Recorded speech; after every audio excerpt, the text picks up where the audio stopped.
उत्तर प्रदेश विधानसभा चुनाव में 5वें चरण के मतदान वाले क्षेत्रों में अयोध्या भी शामिल है, तो वहीं रामनगरी में राजनीतिक दलों के दिग्गजों के कार्यक्रम शुरू हो गए हैं। उसी कड़ी में आज सीएम योगी ने मिल्कीपुर और बीकापुर में जनसभा को संबोधित किया। भाजपा मिल्कीपुर के प्रत्याशी बाबा गोरखनाथ व बीकापुर के प्रत्याशी डॉक्टर अमित सिंह के समर्थन में जनसभा को संबोधित किया। उन्होंने अपने भाषण की शुरुआत में कहा कि 5वें चरण के चुनाव प्रचार का आरंभ रामनगरी अयोध्या से कर रहा हूं। अयोध्या पहुंचे सीएम योगी आदित्यनाथ ने अपने संबोधन में जिक्र करते हुए कहा कि राम जन्मभूमि मामले में कांग्रेस सरकार ने राम मंदिर पर ताला लगवाया था, वहीं समाजवादी पार्टी ने राम भक्त कार सेवकों पर गोलियां चलवाई थी। सीएम ने कहा, पूरी दुनिया आज अयोध्या की ओर देख रही है। अयोध्या का मतलब राम मंदिर से है। अगले वर्ष तक यह भव्य मंदिर बनकर तैयार होगा। अयोध्या को भव्य नगरी के रूप में स्थापित करना है तो यूपी में भाजपा की डबल इंजन की ही सरकार रहनी चाहिए। 2017 के पहले आपको बिजली भी नहीं मिलती थी। ईद और मुहर्रम पर यूपी में बिजली आती थी और होली दिवाली पर कटौती होती थी। अयोध्या का दीपोत्सव भी सभी ने देखा है। गरीब के घर में दीपक बनता है, फिर जब वह जगमगाता है तो पूरी दुनिया उसे देखती है। अयोध्या को उसके गौरव के साथ जोड़ने के लिए आपके बीच में मैं आया हूं। अगले वर्ष तक बनकर तैयार होगा भव्य मंदिर। सीएम योगी ने कहा कि वर्ष 2020 में प्रधानमंत्री नरेंद्र मोदी ने भगवान श्री राम के मंदिर का शिलान्यास किया था। अगले वर्ष तक वह भव्य मंदिर बनकर तैयार हो जाएगा। उन्होंने कहा कि अयोध्या को सुंदरतम नगरी के रूप में स्थापित किया जाना है तो उत्तर प्रदेश में भारतीय जनता पार्टी के नेतृत्व में डबल इंजन की सरकार रहनी चाहिए। उन्होंने कहा, दुनिया इसी भाव से आपकी तरफ देखती है। उन्होंने कहा कि हम अयोध्या की 5 सीटें जीतेंगे और प्रदेश में 325 सीटों पर विजय होंगे। उन्होंने कहा कि ज्यादा सीटें जीतकर मजबूत और दमदार सरकार बनाएंगे। सीएम ने लोगों से पूछा कि सभी को 2017 से पहले सपा शासनकाल याद है, जब प्रदेश में गुंडा राज था। लोगों को अपने पर्व मनाने की छूट नहीं होती थी। लोगों में मन में अपराधियों का भय था। सीएम बोले कि भारत में बनी वैक्सीन के समय से लोगों को मुहैया कराई गई। इसको प्रदेश की सरकार ने मेगा कैंप लगाकर लोगों को निःशुल्क उपलब्ध कराया गया। उन्होंने वैक्सीन के लिए भारत सरकार और पीएम मोदी का शुक्रिया अदा किया। सीएम योगी ने राम जन्मभूमि मामले का जिक्र करते हुए कहा कि कांग्रेस की सरकार ने राम मंदिर पर ताला लगवाया था, वहीं समाजवादी पार्टी ने राम भक्त कार सेवकों पर गोलियां चलवाई थी।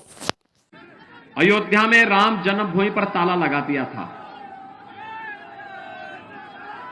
समाजवादी पार्टी की सरकार के समय राम भक्तों पर गोलियां चली थी और सैकड़ों राम भक्त मारे गए थे। और बहुजन समाजवादी पार्टी क्या बोलती थी अयोध्या के बारे में, ये किसी से नहीं छुपा हुआ है। भाइयों बहनों, मैं तो केवल आपसे कहने के लिए आया हूं कि पूरी दुनिया आज अयोध्या की ओर देख रही है। पूरी अयोध्या यानी पूरी दुनिया अयोध्या की तरफ देख रही है। अयोध्या का मतलब अयोध्या में भगवान राम के भव्य मंदिर के कार्य का शुभारंभ प्रधानमंत्री जी 2020 में प्रारंभ कर चुके हैं और अगले वर्ष तक अयोध्या में भगवान राम का भव्य मंदिर बनकर के तैयार होगा। आज दुनिया आपको इस भाव के साथ देख रही है कि जब अयोध्या को दुनिया की सुंदरतम नगरी के रूप में स्थापित करना है तो उत्तर प्रदेश में भारतीय जनता पार्टी की ही डबल इंजन की सरकार रहनी चाहिए और इसी के लिए आह्वान करने के लिए मैं आया हूं। आप भी यही चाहते हैं ना? अच्छा, मुझे एक बात बताओ, 2017 के पहले बिजली मिलती थी? आज तो मिलती होगी ना? मैं आपसे जानना चाहता हूं, अगर मोदी वैक्सीन और बीजेपी वैक्सीन से हमारी जान बचती है तो हमें इस वैक्सीन को लेकर के इसी का साथ भी देना चाहिए।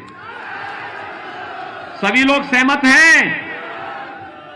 भाइयों बहनों, 5 साल में, याद करिए, 5 साल में हमारी सरकार ने, डबल इंजन की सरकार ने 43,50,000 गरीबों का मकान बनाया है पूरे प्रदेश में। 43,50,000 और अकेले अयोध्या जनपद में लगभग 48,000 गरीबों का मकान बना है। हमने मकान देने में कोई भेदभाव किया क्या? हर गरीब को मिला है ना?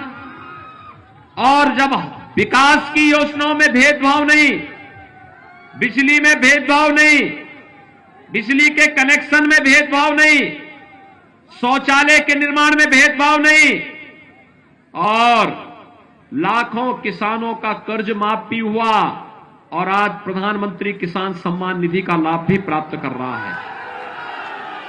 कोई भेदभाव है क्या? क्या ये सब योजनाएं सपा की सरकार के समय मिलती थी क्या? समाजवादी पार्टी ने सत्ता में आने के बाद पहला निर्णय क्या किया था मालूम है?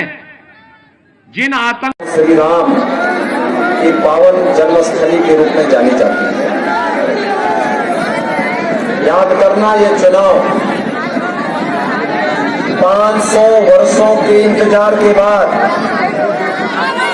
रामलला का भव्य मंदिर के निर्माण का कार्य पूरा होने की है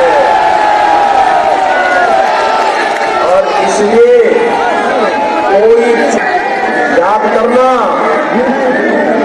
कि जनता, देश और दुनिया की जनता बड़ी आस लगाए हुए देख रही है और इसलिए भाइयों बहनों मैं आप सबसे अपील करने के लिए आया हूं कि अयोध्या की 5 सीटों पर भारतीय जनता पार्टी का परचम लहराए और उसके लिए आवश्यक है कि डॉक्टर अमित सिंह चौहान को विधायक बनाकर के आप सब भेजें। सहमत हैं?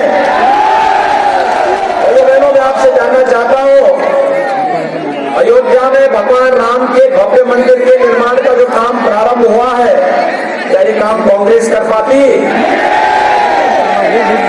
क्या ये काम मायावती जी और समाजवादी पार्टी कर पाती? और क्या ये काम भगवा कर पाते? जो लोग राम भक्तों पर गोली चलाते थे, क्या वे राम मंदिर का निर्माण करते? जो लोग अयोध्या में राम मंदिर पर ताला मरवाते थे, क्या वे राम मंदिर का निर्माण करवाते? और राम मंदिर का निर्माण किया। भारतीय जनता पार्टी की डबल इंजन की सरकार प्रधानमंत्री मोदी जी के मार्गदर्शन में जो कहा वो करके दिखा दिया।